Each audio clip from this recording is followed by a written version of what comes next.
Who told you? Who told you? Who told you? Who told you? You what? God design, God design.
How about now?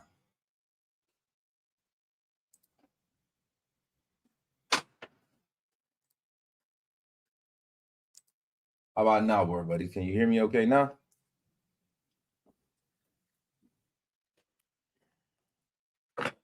Can you hear me okay?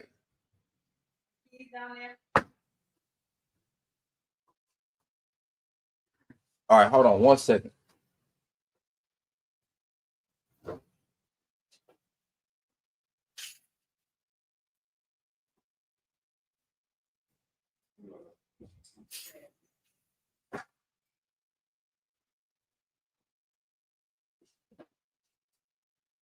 All right, y'all. Forgive me for the technical difficulty. Sometimes these things happen, but hey, listen, we're gonna keep on flowing, we're gonna keep on going. Let me get back to what I was saying from the very beginning. Welcome to the Borbo Show, where we discuss the Borbo. We give you the best that we have to offer based off of our years of experience involved intimately with this breed. I'm your host, Jordan Pittman, and I'm the man with the Borbos. I'm the Borbo man, if you didn't know. There's not many people that can tell you from this level of experience with this breed. I absolutely am crazy about the Bourbons. I love them to death. I feel like they're the best dog that you could possibly have in today's modern society. They're very intelligent. They encompass all of the things that the dog brings to the table as a man's best friend, and it takes it to the max. They're great protectors, great defenders. They're very intelligent and a huge companionship factor. This information that we bring is to arm you with knowledge. Knowledge is power. We are going to use our information to empower us and take our breeding programs, our dog ownership to the highest level. We want to help you. We're going to give you these lessons that you can learn from our experience without the losses. So you can take the lesson without the lump. It's a very valuable way to learn through the experience of others. And one of the things that we go through back and forth a lot of times with the people, one of the conversations that I am constantly having, especially with my mentor, he says, "Oh, you always breeding dogs. You shouldn't be breeding them that many times, back to back to back to back." And that's what I feel like is the way to go. He feels that you should skip heats, and then we go to the Chat GPT for the research. The research says something totally different. So the research from Chat GPT said, well, yeah, it's logical that you give the dog a break in between. And I was like, wow. So this could be a good info point to share with the everyone that may be involved, the interested. The facts of the facts of the matter, the information, the data.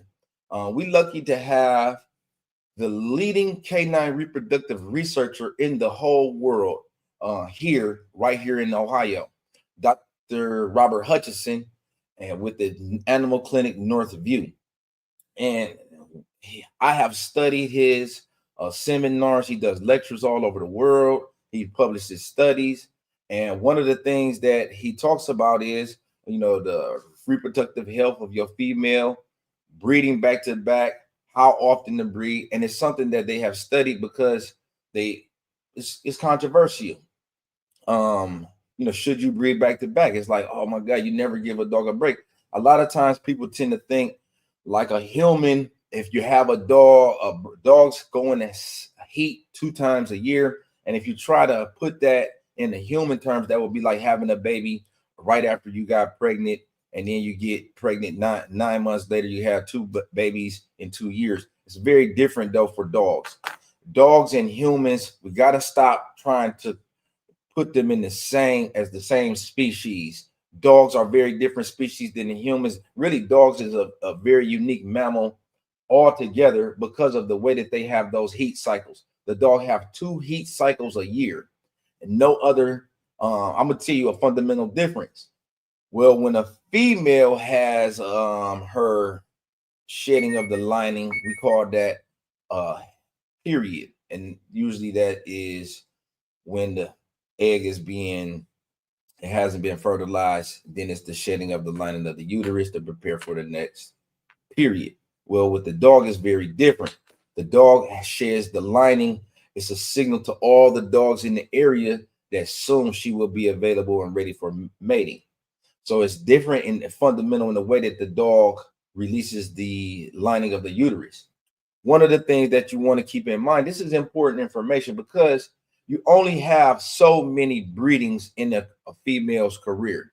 6 should be the max, 6 to 8, 4 to 6, somewhere around in there. It's safe to say that you can retire your bitch. She done had produced for you. And you want to calculate, you want to plan these breedings out because like I said, you only get so many breedings with a female. With a male, you can breed 6, 7 bitches at once. You can breed a way more amount of litters. You got to keep this stuff in the mind because at the long term, you're actually could be thinking that you're doing something very good for your dog, but you could be actually harming it by skipping heats. So I wanted to share the information with you that I have came up with. I got a little presentation set up. So what is exactly back-to-back breeding? And it's just a process of breeding the dog without skipping heat cycles. And some people will say, oh, well, you got to give a dog a chance to rest and recover. You got to give a dog a chance to heal. You got her body is very taxing on her body, and that is somewhat true. But we got to remember, if you're feeding the dog quality nutrition, if you're giving the dog a ample amount of exercise, keeping the dog less stressed as possible, then you're going to have great success, and the dog should recover with no problems, especially if you're feeding the dog a healthy, quality, nutritionist diet. So let's first start with that. What is back-to-back breeding? So that we are all on the same page. Every 6 months, your Borbal is gonna go in the heat, or whatever dog that you have is gonna go in the heat. You may breed, you may not. But what happens when you don't breed is you the because of the hormones, they make the female dog more susceptible to infections. Because remember, at this time she's open, her cervix, her uterus, all of these is open for reception. So it's open because part of what is going to happen naturally is then she will be allowed to accept in the mate. So because this opens up, what it does is it makes this female vulnerable to fecal matter, infections, all different type of stuff can get up in the back of the uterus. So what we want to do, we want to protect the uterus. One of the biggest issues that you could potentially face from lack of breeding or skipping heats is you cause your female to become susceptible to pyometra. So what is pyometra?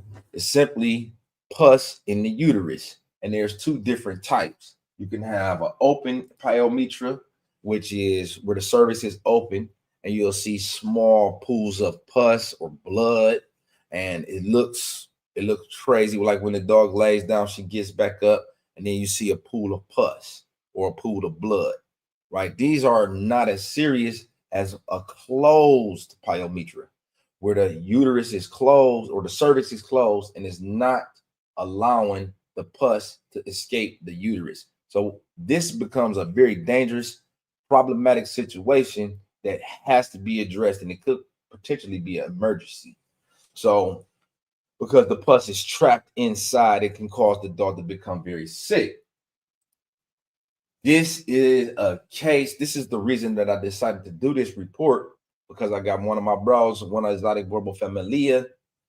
His dog ended up with a pyometra. We thought that she was pregnant. We kept missing the heat. She was having silent heats. We wasn't 100% on top of the monitoring of the dog.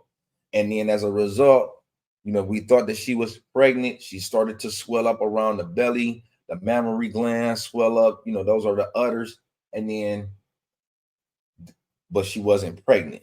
And instead, she ended up having to go to the vet for emergency C-section, for emergency spay. And this is the uterus. And it looks like this is the same way that it would look when the puppies, if there were puppies and she had to have a C-section, this is the same thing. It's the uterus is being extracted, and inside where puppies are normally, this is filled with pus. And one of the biggest risk factors is your female being unspayed, because you're potentially going to breed her. And what happens is the uterine lining, it doesn't shed like it does with humans or other mammals. So with the dog, this is very different. The uterus stays intact, and it becomes, so what can happen in a pregnancy is eggs attached to the uterus lining, they start they get fertilized, then they can start absorbing blood, and then they start to grow and become a fetus. In a situation where the dog doesn't get pregnant, these deposits, then where the eggs land, they can become cysts. These cysts filled with pus, the pus becomes problematic, and that's where you get this pyometra, very dangerous situation. A lot of people will say, well, I was waiting to breed my dog until I had all of the health clearances, until she got above a substantial age, which is a good thing too, but it can cause some issues. So symptoms of the open pyometra is a vaginal discharge, pools of discharge. This is something that is treatable with antibiotics. The closed pyometra, this is the one that you got to watch out for. This is the one that's going to cause you to have the emergency spay. This is the one that could take your dog's life away. Both types have common symptoms like the loss of appetite because the dog is going to get sick. You got to imagine that amount of pus in the uterus can cause the dog to get a loss of appetite, fever, vomiting, and so on and so forth. Eventually, it could cause them to lose their life. Some of the treatment options are going to be, is it really only one treatment, is a hysterectomy, which is the spay. Sometimes if you have the open pyometra, you can use the antibiotics, but it's very risky. It's easy to, a simple situation. It's easy to avoid. You just got to be prepared. You just got to be planning. One of the best ways that you can prevent and pyometra, or a lot of times breeders would like to have more dogs. I feel that you can be just as effective with less dogs. So if I'm breeding back to back and I only got 3 dogs versus you have 6 dogs, we got the same amount of litters a year, but you got more dogs to take care of. You got less time to take each dog out, less time to give them that individualized attention and care. So because of that, I feel it's better to have less, breed them back to back, and then when you're done, retire the dogs at 3, 5 years old, something like that.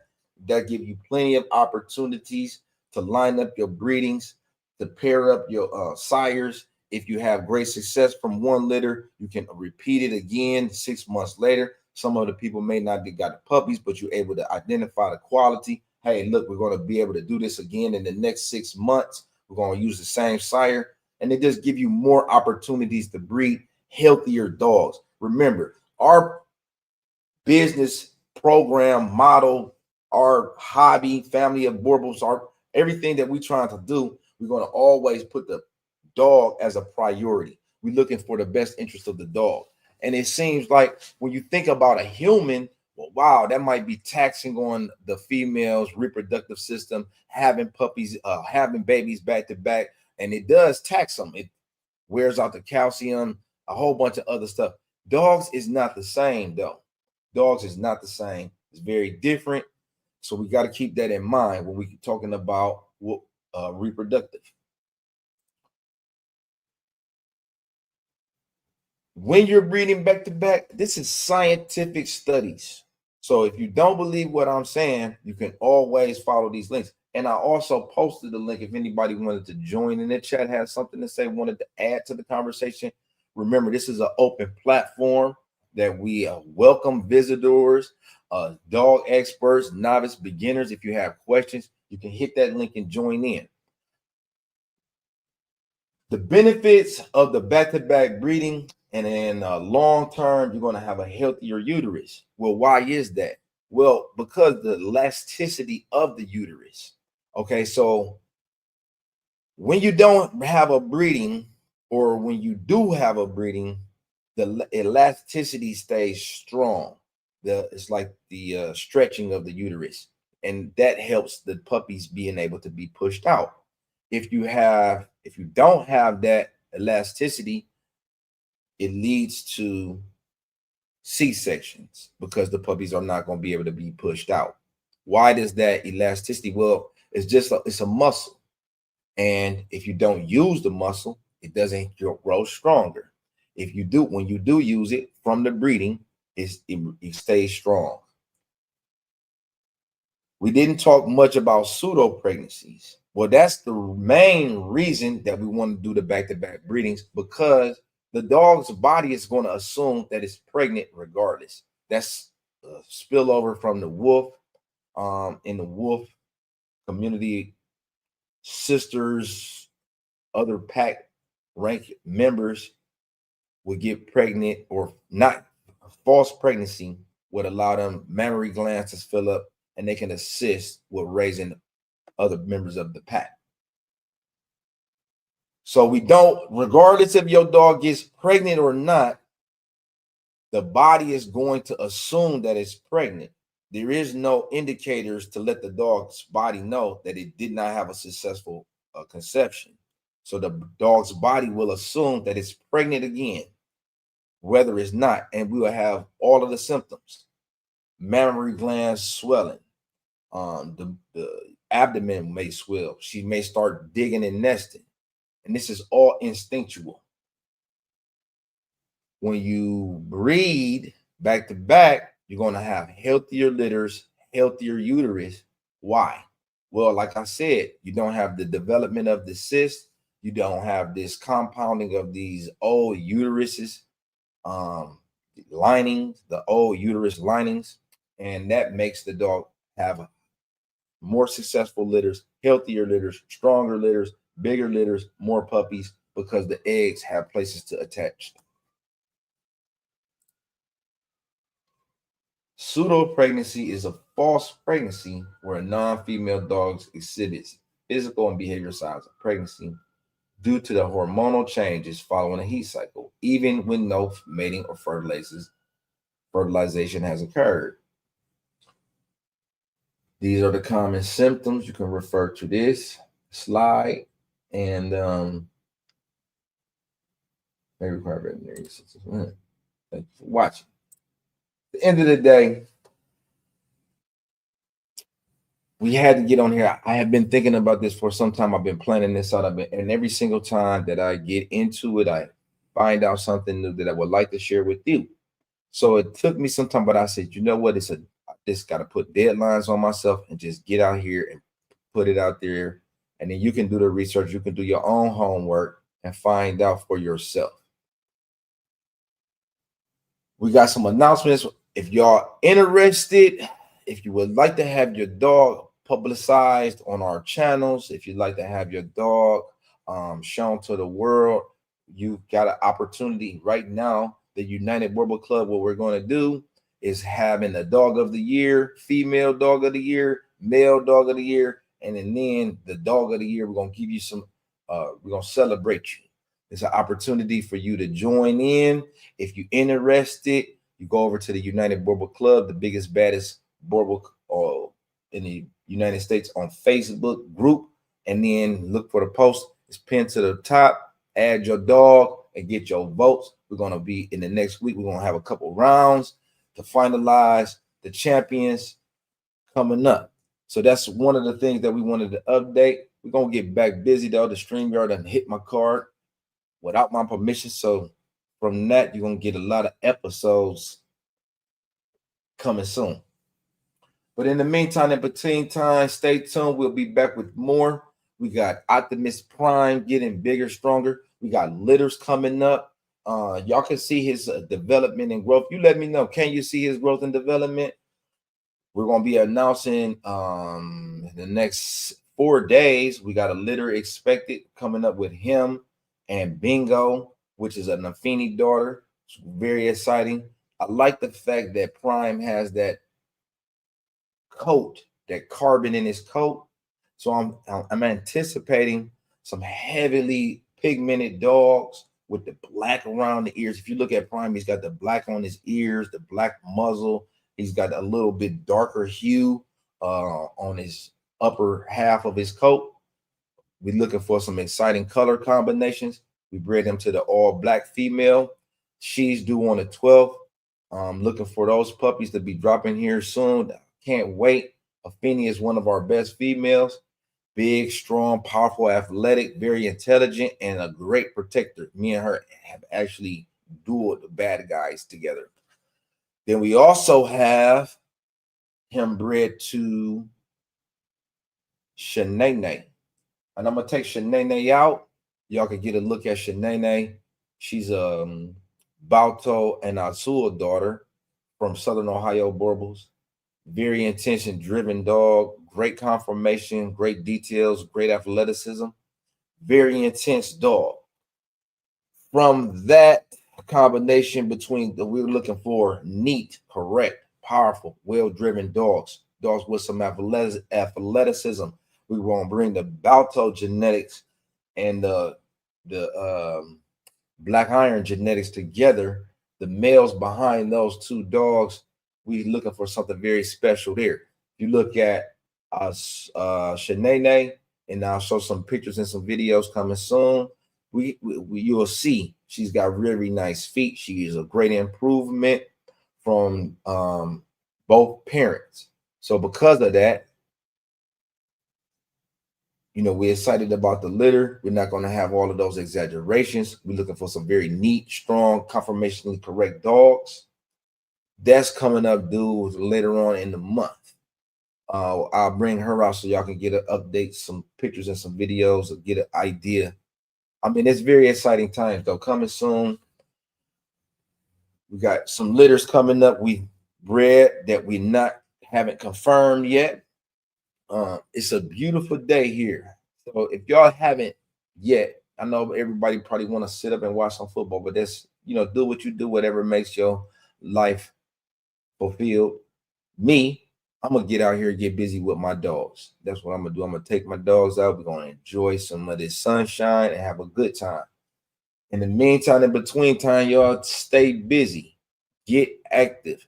Don't let these days go to waste, because guess what? You're never going to get them back. These days is numbered. And if you waste them, that's it. No rush, go on, move dumb. Back and forth, push and shove. Make your peace and love turn to peace and gloves. Now you got a deal run up. No rush, go on, move dumb. Back and forth, push and shove. Make your peace and love turn to peace and now you got a deal run up. Go man, old school, young jam.